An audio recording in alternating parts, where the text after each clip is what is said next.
نحمده ونصلي ونسلم على رسوله الكريم أما بعد فأعوذ بالله من الشيطان الرجيم بسم الله الرحمن الرحيم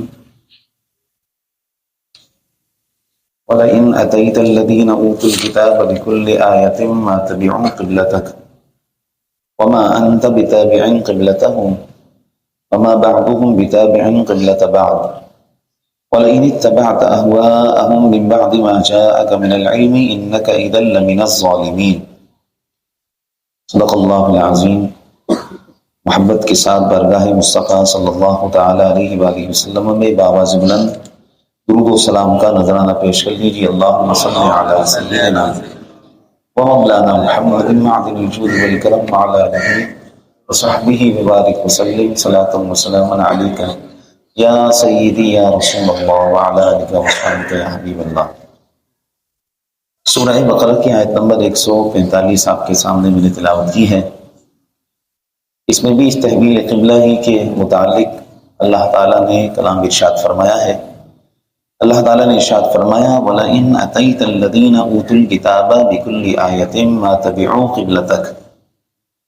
اتا یاتی اتیان، اس کا معنی ہوتا ہے آنا، لیکن اگر اس کے صلے میں با آ جائے جیسے کہ بکلی پر آیا ہے تو معنی ہوتا ہے لانا۔ اللہ تعالیٰ نے ارشاد فرمایا وَلَئِنْ أَتَيْتَ الَّذِينَ أُوتُوا الْكِتَابَ، اگر آپ لے کر آ جائیں ان لوگوں کے پاس کہ جنہیں کتاب دی گئی، کتابیوں کے پاس، بِكُلِّ آیَةٍ، ہر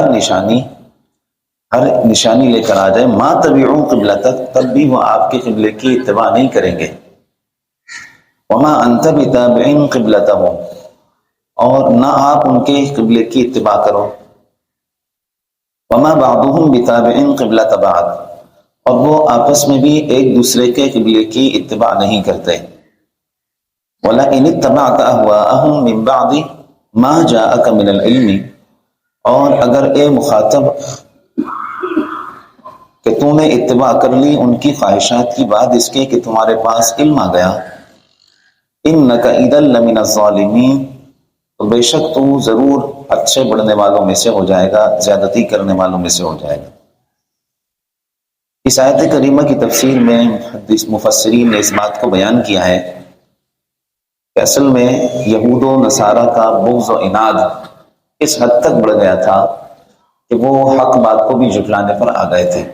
یعنی حسد جو ہے انسان کو کسی بھی چیز پر لے کر آ جاتا ہے کہ وہ کسی بھی حد تک گر سکتا ہے حسد کے معاملے میں، اور کسی بھی معاملے تک پہنچ سکتا ہے، کوئی بھی تکلیف، کوئی بھی نقصان پہنچا سکتا ہے۔ حسد اتنی بری بیماری ہے۔ اللہ تبارک تعالیٰ نے یہاں ارشاد فرمایا کہ آپ ان کے سامنے کوئی بھی نشانی لے کر آ جائیں، کوئی بھی دلیل لے کر آ جائیں اپنے قبلے کی صحیح ہونے پر۔ اگر یہ دلائل سے بات ماننے والے ہوتے تو آپ کی دلیل کو مان جاتے، کیونکہ جو شخص جس کے ذہن میں شبہ ہوتا ہے یا اعتراض ہوتا ہے تو وہ اس شبے کا ازالہ چاہتا ہے، تو دلائل کے ساتھ شبے کا ازالہ ممکن ہے۔ اسی طرح کسی کو اعتراض ہے، سوال ہے، تو وہ سوال کا جواب ممکن ہے کہ اچھے طریقے سے دلائل کے ساتھ جب جواب دیا جائے تو سوال کا جواب حاصل ہو جاتا ہے۔ لیکن بات یہاں یہ ہے کہ آپ کیسا بھی جواب ان کو دے دیں، کیسی بھی دلیل دے دیں، تب بھی یہ آپ کے قبلے کی اتباع نہیں کریں گے۔ تو بات یہ ہے کہ یہ حسد اور عناد کی وجہ سے، جو ان کے اندر حسد اور جلن ہے، اس حسد کی وجہ سے یہ آپ کی مخالفت کر رہے ہیں، حالانکہ وہ بھی جانتے ہیں کہ آپ حق پر ہیں۔ اور ان کی کتابوں میں حضور نبی کریم صلی اللہ تعالی علیہ وآلہ وسلم کی یہ علامت اور یہ نشانی اور یہ بس بیان کیا گیا تھا کہ حضور علیہ السلام قبلہ تبدیل کریں گے، اور حضور علیہ السلام دو قبلوں والے ہوں گے، آخری نبی دو قبلوں والے ہوں گے۔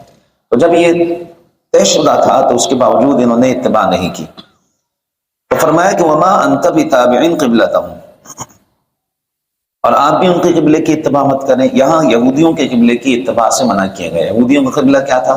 بیت المقدس، اس کی اتباع کرنے سے منع کیا گیا۔ اس سے معلوم ہوا کہ جب پہلے حکم تھا بیت المقدس کی طرف رخ کر کے نماز پڑھنے کا، وہ حکم منسوخ ہوا اور خانہ کعبہ کی طرف رخ کر کے نماز پڑھنے کا حکم آ گیا۔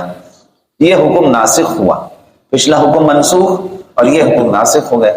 اب یہ قیامت تک یہ حکم منسوخ نہیں ہوگا۔ اس آیت سے یہ سبق سمجھ میں آ رہا ہے وما انت بتابع قبلتهم، اور آپ بھی ان کے قبلے کی اتباع نہیں کریں گے.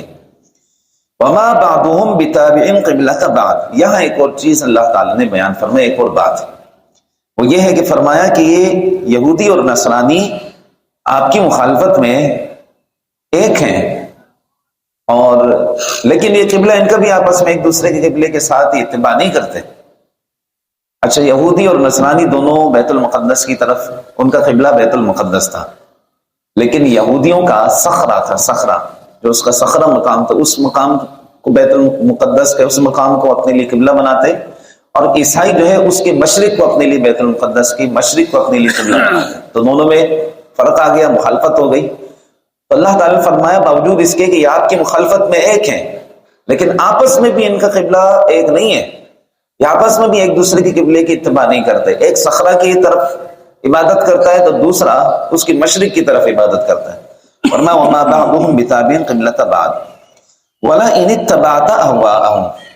اب یہ کلام اگر ظاہری اعتبار سے دیکھا جائے تو حضور نبی کریم صلی اللہ علیہ وسلم سے ہے، لیکن قرآن مجید فرقان حمید میں کئی ایسے مقامات ہیں جہاں پر کلام تو حضور سے ہے، مراد امت ہے. فرمایا ولا ان اتبعت اهواءهم، اگر آپ نے اتباع کی ان کی خواہشات کی، من بعد ما جاءک من العلم، بعد اس کے کہ آپ کے پاس علم آ گیا، باوجود اس کے کہ علم کے باوجود آپ نے ان کی خواہشات کی پیروی کی، یعنی ان کے قبلے کی طرف چلے گئے آپ، انک اذا لمن الظالمین، تو پھر آپ زیادتی کرنے والوں میں سے ہوں گے. تو یہ امت سے خطاب ہے کہ امت میں سے کوئی بھی پھر دوبارہ خانہ کعبہ کو چھوڑ کر بیت المقدس کی طرف رخ کرے گا ان کی خواہشات کی پیروی کرنے کے لیے، تو وہ تو کبھی بھی نہیں مانیں گے. لیکن آپ نے اگر ایسا کیا تو پھر آپ حد سے بڑھنے والے ہو جائیں گے، ظالم ہو جائیں گے. اس میں ایک چیز یہ سمجھ میں آتی ہے کہ علم آنے کے بعد کوئی شخص، علم آنے کے بعد کسی کو اللہ نے علم دیا ہو، اور علم آنے کے بعد اگر وہ کوئی گمراہی کرتا ہے، کوئی فسق و فجور کا ارتکاب کرتا ہے، گناہوں کا ارتکاب کرتا ہے، تو اس کی پکڑ بڑی سخت ہے. اس سے یہ سمجھ میں آئے کہ جس سے اللہ نے علم کی دولت سے نوازا ہو، جسے علم حاصل ہو جائے اور عالم ہونے کے باوجود وہ کوئی غلط کام کرے، کوئی گناہ کا ارتکاب کرے، جان بوجھ کے کوئی کوتاہی کرے، تو اس کی پکڑ بڑی سخت ہے. اس سلسلے میں ایک حدیث پاک حضرت سیدنا فاروق اعظم رضی اللہ تعالیٰ عنہ سے آپ فرماتے ہیں،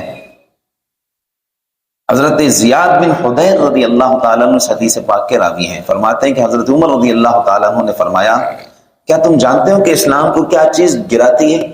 یعنی اسلام کی محبت لوگوں کے دلوں سے کیسے دور ہوتی ہے؟ وہ کیا چیز ہے کہ جو اسلام کی محبت کو لوگوں کے دلوں سے کم کر دے؟ اور انہوں نے کہا نہیں، میں نہیں جانتا. آپ نے فرمایا 3 چیزیں.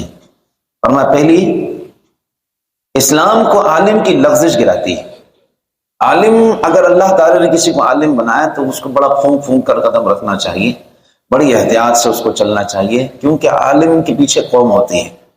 اگر عالم گر گئے تو پیچھے قوم بھی گر جاتی.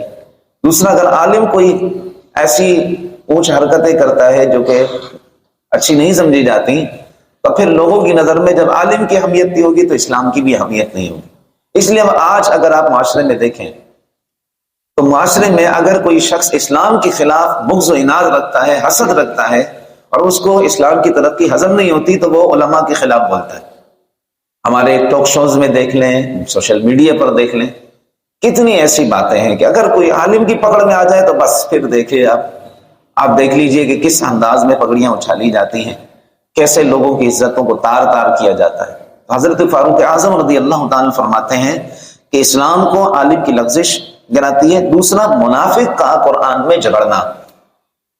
اور تیسرا فرمایا گمراہ کن سرداروں کی حکومت، گمراہ کن سرداروں کی حکومت دین اسلام کی محبت کو تباہ کر دیتی ہے، یعنی اسے گرا دیتی ہے. گمراہ کن سردار جو ہوتے ہیں نا، جیسے مطلب یہ کہ جو سرداری کا حل نہیں ہے ان کو نااہلوں کو حکومت پر بٹھا دینا، نااہلوں کو صاحب اقتدار بنا دینا، تو یہ جو ہے دین اسلام کی محبت کو کم کر دیتا ہے. لازم سی بات ہے جب وہ نااہل ہوں گے تو پھر غیر سنجیدہ فیصلے کریں گے اور دین اسلام کے خلاف فیصلے کریں گے. اور اس لیے آج اگر دین اسلام اور ملک پاکستان کی اگر کہیں عزت اور قدر و منزلت کم ہوئی ہے تو ہمارے ارباب اقتدار کے غلط فیصلوں کی وجہ سے، ان کی مداہنت کی وجہ سے، ان کی ہٹ درمی کی وجہ سے، ان کی منافقت کی وجہ سے، اور ان کا دین اسلام کا ایک اچھا تعارف نہ پیش کرنے کی وجہ سے ایک محبت پاکستان کی بھی اور دین اسلام کی بھی کم ہوئی ہے۔ تو اس طرف بھی توجہ کرنی چاہیے۔ حضرت فاروق اعظم رضی اللہ تعالیٰ عنہ نے یہ 3 چیزیں بیان فرمائی، اور اللہ تعالیٰ نے یہاں کے ارشاد فرما وَلَئِنِ اتَّبَعْتَ أَهْوَاءَهُمْ، اور اگر آپ اتباع کریں ان کی خواہشات کی، مِن بَعْدِ مَا جَاءَكَ مِنَ الْعِلْمِ، بعد اس کے کہ آپ کے پاس علم آ چکا، إِنَّكَ إِذًا لَمِنَ الظَّالِمِينَ، علم آنے کے بعد اگر یہود و نصارہ کی پیروی شروع کر دی، جیسا کہ آج کل جاری ہے کہ ہر اعتبار سے ہم چاہتے ہیں کہ ہم پر ڈالر کی بارش ہو جائے، بس ہم ان کی ہر بات قبول کریں، علم آنے کے بعد اگر کوئی شخص یہ حرکتیں کرے گا تو پھر ضرور اللہ کے نزدیک وہ حد سے بڑھنے والا ہوگا۔ اس حدیث پاک کی جو فاروق اعظم رضی اللہ تعالیٰ نے بیان کی ہے، حضرت مفتی احمد قاسم نعیمی علیہ الرحمہ نے اس کی بڑی عمدہ تشریح بیان کی۔ آپ بیان فرماتے ہیں کہ اس کی شرح میں اس کا مطلب یہ ہے کہ علماء آرام طلبی کے اندر مبتلا ہو جائیں، مطالعے سے دور ہو جائیں، آرام طلب ہو جائیں، اور پھر دقیق اور اعلیٰ مسائل کی طرف توجہ نہ کریں، اور اس کے ساتھ ساتھ لوگوں کو غلط مسئلے بیان کریں۔ یہ ساری چیزیں آپ نے بیان فرمائی، اس سے لوگوں کے دلوں میں اسلام کی محبت کم ہوتی ہے۔ لہٰذا اگر کسی کو اللہ تعالیٰ عالم بنا دے تو اسے بڑی احتیاط کے ساتھ، علم سے مراد کتابوں کا جمع کر لینا، علم سے مراد کتابوں کو رٹ لینا، یا عالم ہونے سے مراد یہ نہیں کہ آپ کتابیں رٹ لیں تو آپ عالم ہو جاتے ہیں، نہیں، علم ایک حقیقت ہے، اور حقیقت کو اپنے اندر سمجھ لینے کا نام علم ہے، کہ آپ اس حقیقت کو تسلیم کرتے ہیں، اور پھر جب آپ نے تسلیم کیا اس حقیقت کو دوسرے کے اندر داخل کرنے کی صلاحیت بھی آپ کے اندر ہو۔ یہ جو آپ سن رہے ہیں آیت مبارکہ اور اس آیت کا ترجمہ آپ سماعت کی، آپ نے بالکل سیدھا ترجمہ سن لیا کہ اہل کتاب کے بارے میں اللہ تعالیٰ نے کیا ارشاد فرمایا، کہ آپ ان کے سامنے کوئی بھی نشانی پیش کر دیں، آپ کے قبلے کی پیروی نہیں کریں گے۔ اس سے اشارہ ایک طرف یہ ملتا ہے کہ آپ اہل کتاب کے ساتھ کتنا بھی تعلق جوڑنے کی کوشش کریں، آپ کا ساتھ نہیں دیں گے۔ اور ایک مقام پر اللہ تعالیٰ نے اور ارشاد فرمایا، خاص طور پہ اہل ایمان کے لیے، یا ایھا الذین آمنوا لا تتخذوا اليہود والنصارى اولیاء۔ دیکھیں یہاں تو یہود و نصارہ کو ذکر بھی کر دیا، یہاں تو اوت الکتاب ذکر کیا گیا تھا، یہاں اشارتاً تھا، یہاں پردے میں تھا، وہاں پردہ اٹھا کر ذکر کیا کہ اہل ایمان یہودیوں اور نصرانیوں کو اپنا دوست مت بناؤ، کیونکہ یہ آپس میں تو ایک ہے، تمہارے خلاف ہیں۔ تو یہاں بھی اللہ تعالیٰ نے یہ ارشاد فرمایا کہ آپ ان کو کتنی بھی دلیلیں دے دیں، آپ کے قبلے کی پیروی نہیں کریں گے، ہاں آپ بھی پھر ان کی قبلے کی پیروی نہیں کریں، اور یہ آپس میں بھی ایک دوسرے کے قبلے کی پیروی نہیں کرتے۔ اور اگر آپ نے علم آنے کے بعد بھی ان کی خواہشات کی پیروی کی تو ضرور آپ حد سے بڑھنے والے ہوں گے۔ اللہ تبارک تعالی ہم سب کو صراط مستقیم پر قائم اور دائم فرمائے، اور دین پر استقامت عطا فرمائے، آمین بجاہ سید المرسلین، وآخر دعوانا الحمدللہ۔